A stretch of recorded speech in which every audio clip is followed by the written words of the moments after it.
توحید فی المحبت کیا ہے؟ اللہ سے محبت تمام محبتوں سے بالاتر ہو جائے. کوئی محبت اللہ کی محبت سے اوپر تو نہیں، برابر بھی نہ ہو. برابر ہونا شرک ہے، اوپر ہونا تو سمجھیے کہ اور پتہ نہیں شرک کے علاوہ بھی کوئی اصطلاح ہمیں ایجاد کرنی پڑ جائے گی.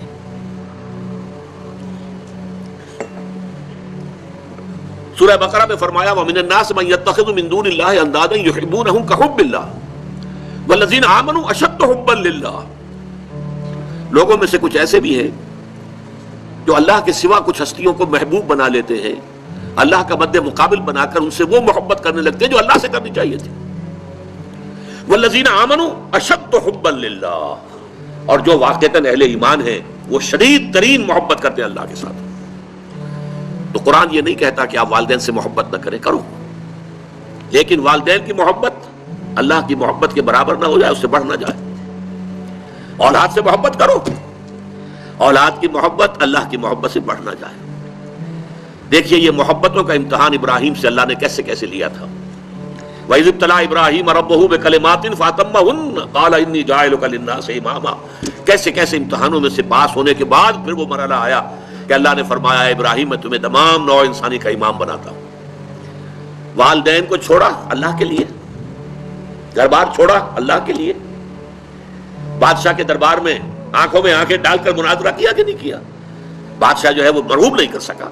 فَبُہِتَ الَّذِي كَفَرَ، بلکہ جو مناظرہ ہوا ہے تو بادشاہ جو تھا نمرود وہ مبہوت ہو کر رہ گیا.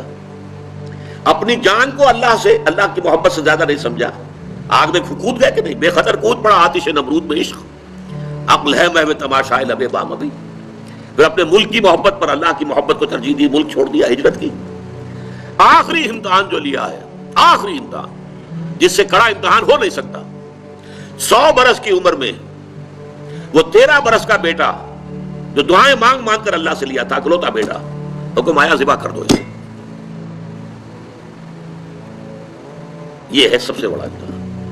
100 برس کا بوڑھا انسان اور بڑی دعائیں مانگ مانگ کر بیٹا لیا. 87 برس کی عمر میں حضرت اسماعیل کی ولادت ہوئی ہے. اب 13 برس کے ہو گئے ہیں. فلما بلغ معه السعي، جب بھاگ دوڑ کے قابل ہو گئے. 13 برس کا جوان بچہ جو ہے باپ کا دست و بازو بن جاتا ہے، بھاگ دوڑ. اس لیے آتا ہے نا کہ ابراہیم اور اسماعیل دونوں تھے جو بیت اللہ کی تعمیر کر رہے تھے. وَإِذْ يَرْفَعُ إِبْرَاهِيمُ الْقَوَاعِدَ مِنَ الْبَيْتِ وَإِسْمَاعِيلُ. اس اسماعیل کے بارے میں انی ارا فی المنام انی اذبحک فانظر ماذا تری. اے میرے بچے میں دیکھ رہا ہوں خواب میں، بار بار یہ خواب آ رہا ہے کہ میں تمہیں ذبح کر رہا ہوں. اور اس کے لیے چھری پھیر دی. یہ تو اللہ تعالیٰ نے جو ہے قد صدقت الرؤیا انا کذالک نجزی المحسنین.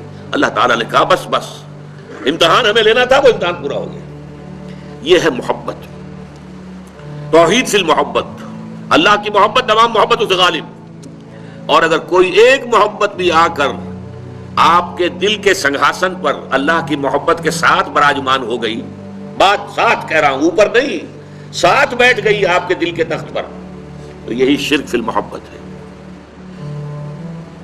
اب دیکھیے یہ تو میں نے انڈیویجول لیول پر آپ سے بات کی. اب آئیے اجتماعی سطح پر، بلکہ اسی ضمن میں ایک آیت اور سن لیجئے. اللہ کی محبت کے ساتھ جڑی ہوئی محبت ہے اللہ کے رسول کی محبت، اور پھر تیسری محبت ہے اللہ کی راہ میں جہاد کی محبت. اب توحید فی المحبت کے لیے سورہ توبہ کی آیت نمبر 24 جو ہے وہ لرزا دینے والی بھی ہے اور بہت جامع بھی ہے.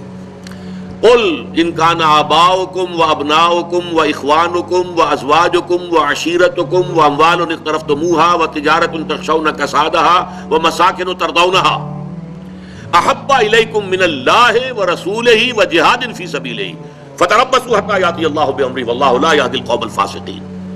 اے نبی ان سے کہہ دیجئے لوگوں دیکھو، اگر تمہیں اپنے باپ، اپنے بیٹے، اپنے بھائی، اپنی زوج، مرد کے لیے بیوی، بیوی کے لیے شوہر زوج ہے، اور اپنے رشتہ دار، اور وہ مال جو تم نے بڑی محنت سے کما کر جمع کیے ہیں، اور وہ کاروبار جن کی کساد بازاری کا تمہیں ڈر رہتا ہے، اور وہ محل، وہ حویلیاں، وہ مکانات جو تم نے بنائے ہیں تمہیں بہت محبوب ہیں.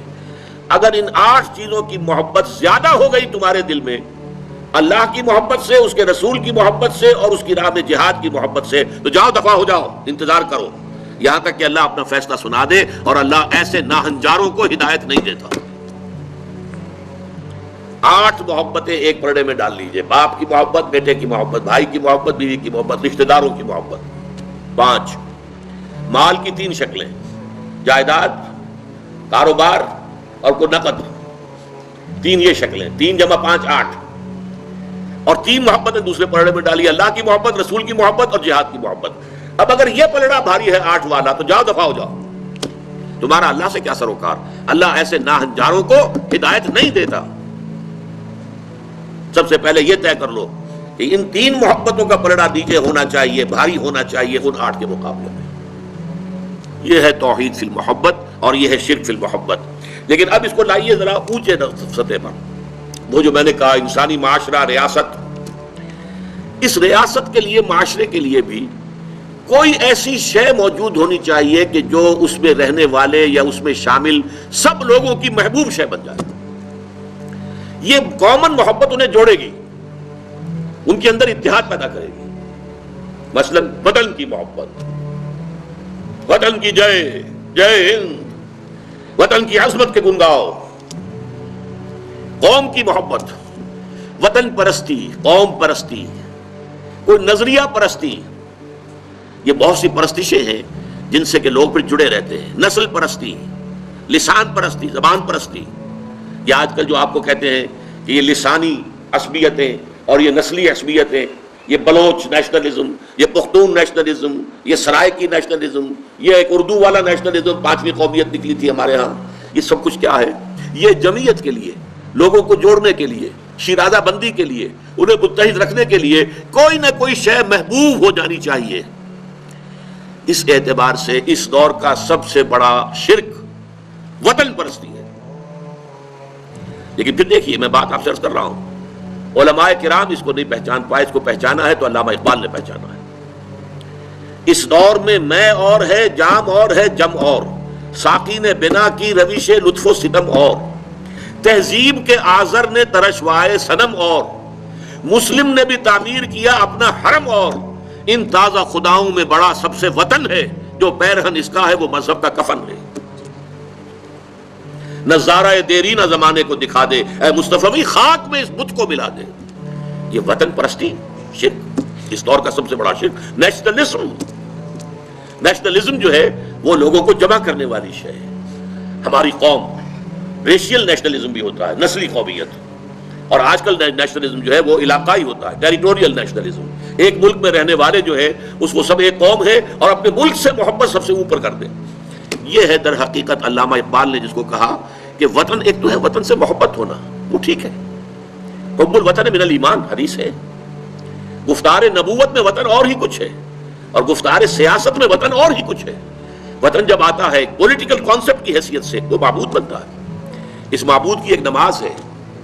آپ کھڑے ہو جاتے ہیں، ترانہ پڑھا جا رہا ہے اور آپ کھڑے ہیں، جھکے ہوئے، سر جھکا کر کھڑے ہیں. یہ قنوت جو ہے یہ کس کے لیے ہو رہا ہے؟ وطن کے دیوتا کے لیے ہو رہا ہے. وطن کے دیوتا کا ایک اور ہے سلامی، جھنڈے کو سلامی دی جا رہی ہے. جھنڈا وہ علامت ہے آپ کے وطن کی. آپ کے علم میں ہوگا، میں اس ترانے کے پڑھے جانے کے وقت کھڑا نہیں ہوتا، اور اس سے بڑی کنٹروورسیز بھی ہوئی ہیں، مجھے بڑی تلخ باتیں بھی سننی پڑی ہیں، لیکن میں یہ سمجھتا ہوں کہ در حقیقت یہ وطن کی نماز ہے، وطن کی حمد ہو رہی ہے، وطن کے اور ترانے گائے جا رہے ہیں. در حقیقت یہ اجتماعی سطح پر پولیٹیکل سائنس کے اعتبار سے آج وطن جو ہے وہ جو ہے ایک معبود کی شکل اختیار کر گیا ہے.